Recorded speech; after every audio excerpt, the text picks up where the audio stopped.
अस्सलाम वालेकुम dear students. हमारा आज का टॉपिक है इलेक्ट्रोकेमिस्ट्री रिडॉक्स रिएक्शंस। ये ग्रेड 9 की केमिस्ट्री यूनिट नंबर 7 का टॉपिक है। Firstly electrochemistry.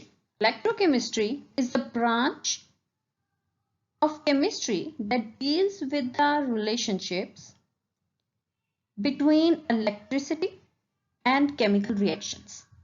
हमारे जो इलेक्ट्रिसिटी और केमिकल रिएक्शंस हैं उनके दरमियान में जो रिलेशनशिप है उसे जिस ब्रांच में डिस्कस किया जाता है उसे इलेक्ट्रोकेमिस्ट्री कहते हैं।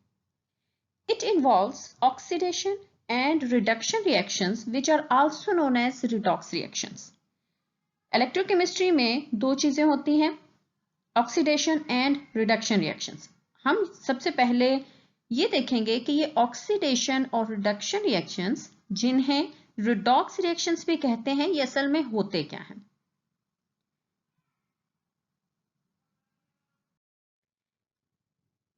Redox reactions either take place spontaneously and produce electricity. Spontaneous reactions और नॉन स्पॉन्टेनियस रिएक्शंस क्या होते हैं?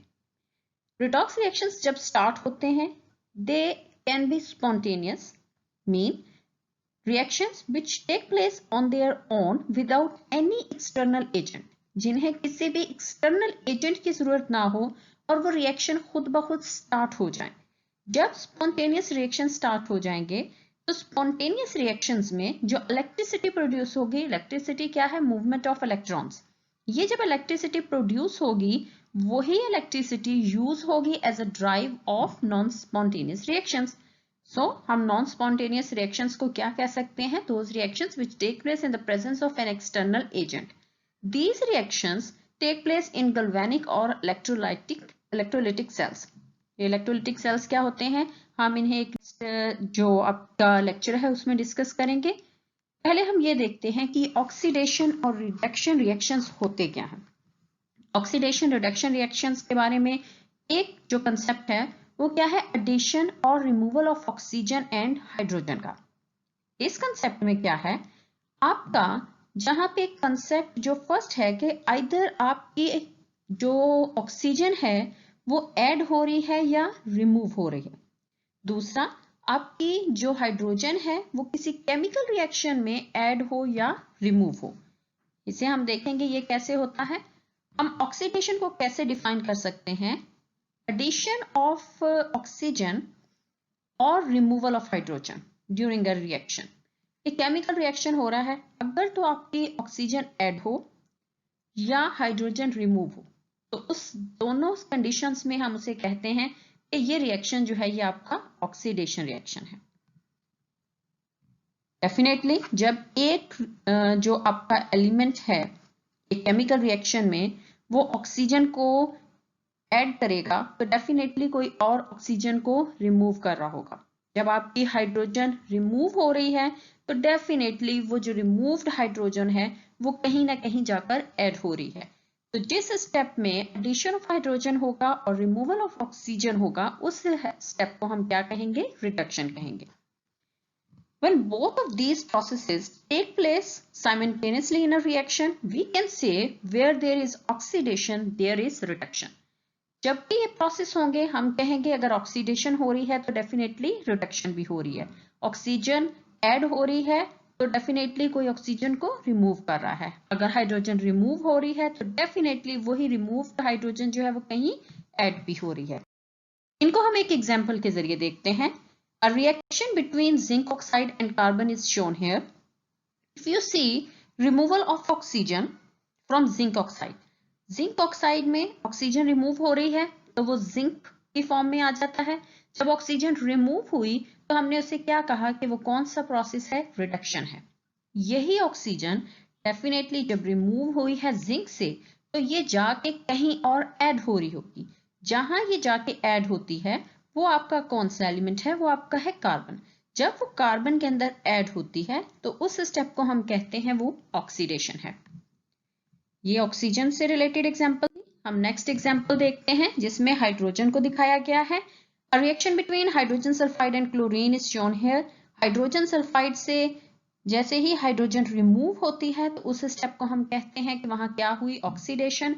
वो सल्फर के फॉर्म में आ जाता है। हाइड्रोजन जब रिमूव होगी तो वो रिएक्शन के अंदर मौजूद क्लोरीन के अंदर हो जाएगी ऐड। जब हाइड्रोजन ऐड होगी तो उसी स्टेप को क्या कहा जाएगा, reduction. So removal of hydrogen and addition of hydrogen, दोनों मिलकर जो रिएक्शन कंप्लीट करते हैं उस रिएक्शन को हम कहते हैं कि ये रिडॉक्स रिएक्शन है। In chemistry, there are many chemical reactions which do not involve oxygen and hydrogen, but they are considered redox reactions. अगर ऐसे reactions जिनमें ना तो ऑक्सीजन इन्वॉल्व है ना हाइड्रोजन इन्वॉल्व है, लेकिन फिर भी हम उन्हें रिडॉक्स रिएक्शंस कहते हैं, तो वो कौन सी रिएक्शंस होंगी? तो to deal with these reactions, new concept loss और gain of electron is used. Loss and gain of electrons कैसे होते हैं? Reactions which involve loss or gain of electrons are also called redox reactions, oxidation reduction reactions. हम इनके लिए इस concept को समझने के लिए एक एग्जांपल देखते हैं। Oxidation is loss of electron by an atom or an ion. हम इलेक्ट्रॉनिक कन्फिगरेशंस पिछले चैप्टर्स में पढ़ चुके हैं। उसमें हम जानते हैं कि इलेक्ट्रॉन्स जो हैं वो अपना ऑक्टेट, जो हमारे एलिमेंट्स हैं वो अपना ऑक्टेट जो है उसे कंप्लीट करने के लिए ऑक्टेट को 8 की फॉर्म में या उसे वो 2 की फॉर्म में कंप्लीट करने के लिए अपने इलेक्ट्रॉन्स को रिमूव भी करते हैं और इलेक्ट्रॉन्स को गेन भी करते हैं। जब इलेक्ट्रॉन लॉस किए जाएंगे, इलेक्ट्रॉन कोई एलिमेंट देगा, जैसे यहाँ पे अगर आप देखें तो जिंक 2 इलेक्ट्रॉन्स को रिमूव कर सकता है। जब ये रिमूव करेगा तो ये जो स्टेप होगा ये क्या होगा, ऑक्सीडेशन। जब वो इलेक्ट्रॉन्स को रिमूव करेगा तो डेफिनेटली वो आयन की फॉर्म में आ जाएगा, उसमें इलेक्ट्रॉन्स की कमी होगी तो उसके ऊपर पॉजिटिव चार्ज आ जाएगा। जिंक ने 2 इलेक्ट्रॉन्स रिमूव किए तो उसके ऊपर +2 चार्ज आ गया। Fe+2 फेरस आयन था, उसने एक और इलेक्ट्रॉन रिमूव किया तो वो फेरिक आयन में कन्वर्ट हो गया। यहां तक का जो स्टेप है वो ऑक्सीडेशन है। अगले स्टेप में हम अगर देखें, जब कोई इलेक्ट्रॉन रिमूव करता है तो डेफिनेटली कोई और एलिमेंट वही जो आयंस हैं उनको क्या करेगा, उन इलेक्ट्रॉन्स को ऐड भी करेगा, गेन करेगा। फॉर एग्जांपल हमारे पास 2 हाइड्रोजन के आयंस हैं। हाइड्रोजन आयंस का मतलब है कि उनके पास कोई भी इलेक्ट्रॉन मौजूद नहीं है। वो इसी जिंक के रिमूव हुए इन 2 इलेक्ट्रॉन्स को जब गेन कर लेगा तो वो हाइड्रोजन गैस में कन्वर्ट हो जाएगा। तो जहां गेन ऑफ इलेक्ट्रॉन्स होगी उस स्टेप को हम कहेंगे कि वो क्या है, रिडक्शन है। ऐसे ही नेक्स्ट में देखें तो जो क्लोरीन है, जब वही 2 इलेक्ट्रॉन्स को ऐड कर लेगा अपने अंदर, क्लोरीन गैस जो है तो वो क्लोराइड आयन में कन्वर्ट हो जाएगा। ओवरऑल जो रिडॉक्स रिएक्शन है हम उसको ऐसे शो कर सकते हैं, जिंक +2 हाइड्रोजन, जिंक ने 2 इलेक्ट्रॉन्स रिमूव किए, वो दोनों इलेक्ट्रॉन्स हाइड्रोजन गैस ने अपने अंदर ऐड कर लिए, तो यहाँ पे ये जो स्टेप है ये कंप्लीट हो जाता है। हम इसी को एक और एग्जांपल के जरिए भी इस कंसेप्ट को समझने की कोशिश करते हैं। एक रिएक्शन शो किया गया है between sodium metal and chlorine. अगर आप देखते हैं सोडियम और क्लोरीन, सोडियम का जो सबसे आउटर मोस्ट शेल है, अगर हम इसके इलेक्ट्रॉनिक कन्फिगरेशन को देखें तो सोडियम के आउटर मोस्ट शेल के अंदर 1 इलेक्ट्रॉन मौजूद है। इसका मतलब है कि सोडियम जो है उस इलेक्ट्रॉन को बहुत आसानी से लूज कर सकता है। क्लोरीन का जो आउटर मोस्ट शेल है उसमें 7 इलेक्ट्रॉन्स होते हैं, इसलिए वो बहुत आसानी से अपना ऑक्टेट कंप्लीट करने के लिए इलेक्ट्रॉन जो है उसे ऐड कर सकता है। तो ये जो स्टेप है सोडियम मेटल और क्लोरीन, इनके दरमियान में 3 स्टेप्स में होता है। फर्स्ट स्टेप में क्या है कि सोडियम इलेक्ट्रॉन को लूज करता है, इलेक्ट्रॉन देता है और उसकी ऑक्सीडेशन हो जाती है, 1 इलेक्ट्रॉन आ जाता है। यही इलेक्ट्रॉन क्लोरीन का एटम जो है उसे एक्सेप्ट कर लेगा। जब उसे एक्सेप्ट करेगा तो डेफिनेटली वो खुद क्लोराइड आयन में कन्वर्ट हो जाएगा। अब यहाँ सोडियम आयन के ऊपर पॉजिटिव चार्ज है, क्लोराइड आयन के ऊपर नेगेटिव चार्ज है। डेफिनेटली इनके दरमियान एक अट्रैक्शन की पावर होगी, वो अट्रैक्शन की पावर की वजह से ये एक दूसरे के करीब आ जाएंगे और एक नया कंपाउंड जो है इन आयंस की अट्रैक्शन की वजह से एक नया कंपाउंड बन जाएगा जिसे हम कहते हैं सोडियम क्लोराइड। अगर हम इसकी समरी देखें, ऑक्सीडेशन रिडक्शन जो रिएक्शंस हैं, ऑक्सीडेशन रिएक्शंस और रिडक्शन रिएक्शंस जो मिलकर रिडॉक्स रिएक्शंस बनाते हैं, उसमें क्या क्या होता है। ऑक्सीडेशन, अगर एडिशन ऑफ ऑक्सीजन है तो oxidation, definitely removal of oxygen हो रही होगी तो रिडक्शन। अगर हाइड्रोजन रिमूव होती है किसी रिएक्शन के अंदर तो वो रिएक्शन ऑक्सीडेशन है।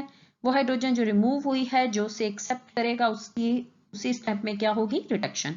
इसी तरह जिन रिएक्शंस में ऑक्सीजन और हाइड्रोजन इन्वॉल्व ना हो उन रिएक्शंस में लॉस ऑफ इलेक्ट्रॉन जहां होगा वो ऑक्सीडेशन होगी और जहां गेन ऑफ इलेक्ट्रॉन होगा वहां रिडक्शन होगी। So now for more videos, like, subscribe or share my channel. Good luck!